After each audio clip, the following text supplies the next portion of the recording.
Welcome. You're listening to Voice in the Dark.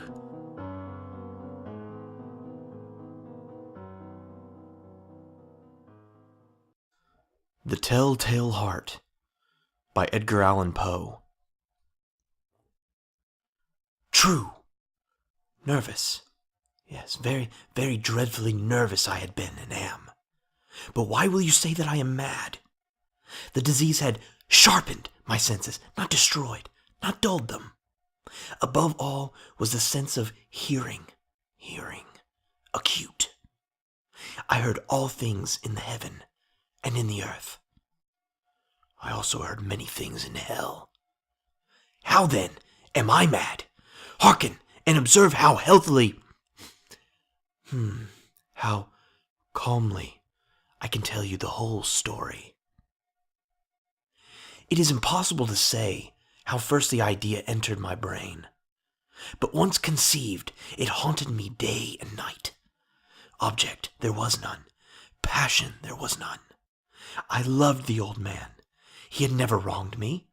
He had never given me insult. For his gold I had no desire. I think it was his eye. Yes, it was this. He had the eye of a vulture, a pale blue eye with a film over it. Whenever it fell upon me, my blood ran cold. And so, by degrees, very gradually, I made up my mind to take the life of the old man and thus rid myself of the eye forever. Now, this is the point. You fancy me mad. Madmen know nothing. But you should have seen me. You should have seen how wisely I proceeded, with what caution, with what foresight, with what dissimulation I went to work. I was never kinder to the old man than during the whole week before I killed him. And every night, about midnight, I turned the latch of his door and opened it, oh so gently. And then, when I had made an opening sufficient for my head, I put in a dark lantern, all closed, that no light shone out, and then I thrust in my head. Oh, you would have laughed to see how cunningly I thrust it in. I moved it slowly, very, very slowly, so that I might not disturb the old man's sleep. It took me an hour to place my whole head within the opening so far that I could see him as he lay upon his bed. Ha! Would a madman have been so wise as this? And then, when my head was well in the room, I undid the lantern cautiously. Oh, so cautiously. Cautiously, for the hinges creaked. I undid it just so much that a single thin ray fell upon the vulture eye. And this I did for 7 long nights. Every night just as midnight. But I found the eye always closed. And so it was impossible to do the work. For it was not the old man who vexed me, but his evil eye. And every morning when the day broke, I went boldly into the chamber and spoke courageously to him, calling him by name in a hearty tone, and inquiring how he had passed the night. So you see, he would have been a very profound old man indeed, to suspect that every night, just at 12, I looked in upon him while he slept. Upon the 8th night, I was more than usually cautious in opening the door. A watch's minute hand moves more quickly than did mine. Never before that night had I felt the extent of my own powers, of my sagacity. I could scarcely contain my feelings of triumph, to think that there I was, opening the door, little by little, and he had not even to dream of my secret deeds or thoughts. I fairly chuckled at the idea, and perhaps he had heard me, for he moved on the bed suddenly, as if startled. Now, you may think that I drew back, but no. His room was as black as pitch, with the thick darkness, for the shutters were close fastened through fear of robbers. And so I knew that he could not see the opening of the door, and I kept pushing it on steadily. I had my head in, and was about to open the lantern, when my thumb slipped upon the tin fastening, and the old man sprang up in bed, crying out, "Who's there?" I kept quite still, and said nothing. For a whole hour I did not move a muscle, and in the meantime I did not hear him lie down. He was still sitting up in bed listening, just as I have done, night after night, hearkening to the death watches in the wall. Presently I heard a slight groan, and I knew it was the groan of mortal terror. It was not a groan of pain or of grief. Oh no! It was the low stifled sound that arises from the bottom of the soul when overcharged with awe. I knew the sound well. Many a night, just at midnight, when all the world slept, it has welled up from my own bosom, deepening, with its dreadful echo, the terrors that distracted me. I say I knew it well. I knew what the old man felt, and pitied him, although I chuckled at heart. I knew that he had been lying awake ever since the first slight noise, when he had turned in the bed. His fears had been ever since growing upon him. He had been trying to fancy them causeless, but could not. He had been saying to himself, "It's nothing but the wind in the chimney. It's only a mouse crossing the floor. Or it's merely a cricket which had made a single chirp." Yes, he had been trying to comfort himself with these suppositions, but he had found all in vain. All in vain. Because death, in approaching him, had stalked with his black shadow before him and enveloped the victim. And it was the mournful influence of the unperceived shadow that caused him to feel, although he never saw nor heard, to feel the presence of my head within the room. When I had waited a long time, very patiently, without hearing him lie down, I resolved to open a very, very little crevice in the lantern. So I opened it.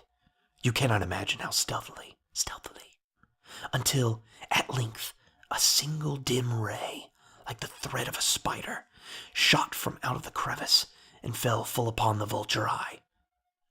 It was open, wide open, and I grew furious as I gazed upon it. I saw it with perfect distinctness, all a dull blue, with a hideous veil over it that chilled the very marrow in my bones. But I could see nothing else of the old man's face or person, for I directed the ray, as if by instinct, precisely upon the damned spot. And have I not told you that what you mistake for madness is but over-acuteness of the sense? Now, I say, there came to my ears a low, dull, quick sound, such as a watch makes when enveloped in cotton. I knew that sound well, too. It was the beating of the old man's heart. It increased my fury, as the beating of a drum stimulates the soldier into courage. But even yet, I refrained and kept still. I scarcely breathed. I held the lantern, motionless. I tried how steadily I could maintain the ray upon the eve. Meantime, the hellish tattoo of the heart increased. It grew quicker and quicker, and louder with every instant. The old man's terror must have been extreme. It grew louder, I say, louder every moment. Do you mark me well? Have I told you that I am nervous? So I am. And now at the dead hour of the night, amid the dreadful silence of that old house, so strange a noise as this excited me for the uncontrollable terror. Yet, for some minutes longer, I refrained and stood still. But the beating grew louder. I thought the heart must burst. And now a new anxiety seized me. The sound would be heard by a neighbor. The old man's hour had come. With a loud yell, I threw open the lantern and leaped into the room. He shrieked once only. In an instant, I dragged him to the floor and pulled the heavy bed over him. I then smiled gaily to find the deed so far done. But for many minutes, the heart beat with a muffled sound. This, however, did not vex me. It would not be heard through the wall. At length, it ceased. The old man was dead. I removed the bed and examined the corpse. Yes, he was stone dead. I placed my hand upon the heart and held it there for many minutes. There was no pulsation. He was stone dead. His eye would trouble me no more. If still you think me mad, you will think so no longer when I describe the wise precautions I took for the concealment of the body. The night waned, and I worked hastily, but in silence. First of all, I dismembered the corpse. I cut off the head, and the arms, and the legs. I then took up 3 planks from the flooring of the chamber, and deposited all between the scantlings. I then replaced the boards so cleverly, so cunningly, that no human eye, not even his, could have detected anything wrong. There was nothing to wash out, no stain of any kind, no blood spot whatsoever. I had been too wary for that. A tub had caught it all. When I had made the end of these labors, it was 4 o'clock, still dark as midnight. As the bell sounded the hour, there came a knocking at the street door. I went down to open it with a light heart, for what I had now to fear. There entered 3 men, who introduced themselves, with perfect suavity, as officers of the police. A shriek had been heard by a neighbor during the night. Suspicion of foul play had been aroused. Information had been lodged at the police office, and they, the officers, had been deputed to search the premises. I smiled, for what I had to fear. I bade the gentleman welcome. The shriek, I said, was of my own, in a dream. The old man, I mentioned, was absent, in the country. I took my visitors all over the house. I bade them search well. I led them, at length, to his chamber. I showed them his treasures, secure, undisturbed. In the enthusiasm of my confidence, I brought chairs into the room and desired them here to rest from their fatigues, while I myself, in the wild audacity of my perfect triumph, placed my own seat upon the very spot beneath which reposed the corpse of the victim. The officers were satisfied. My manner had convinced them. I was singularly at ease. They sat, and while I answered cheerily, they chatted of familiar things. But ere long, I felt myself getting pale, and wished them gone. My head ached, and I fancied a ringing in my ears. But still they sat, and still chatted. The ringing became more distinct. It continued, and became more distinct. I talked more freely to get rid of the feeling, but it continued, and gained definiteness, until, at length, I found that the noise was not within my ears. No doubt I now grew very pale, but I talked more fluently and with a heightened voice. Yet the sound, it increased, and what could I do? It was a low, dull, quick sound, much such a sound as a watch makes when enveloped in cotton. I gasped for breath, and yet the officers heard it not. I talked more quickly, more vehemently, but the noise steadily increased. I arose and argued about trifles in a high key with violent gesticulations, but the noise steadily increased. Why would they not be gone? I paced the floor to and fro with heavy strides, as if excited to fury by the observations of the men, but the noise steadily increased. Oh God, what could I do? I foamed, I raved, I swore. I swung the chair upon which I had been sitting and grated it upon the boards, but the noise arose over all and continually increased.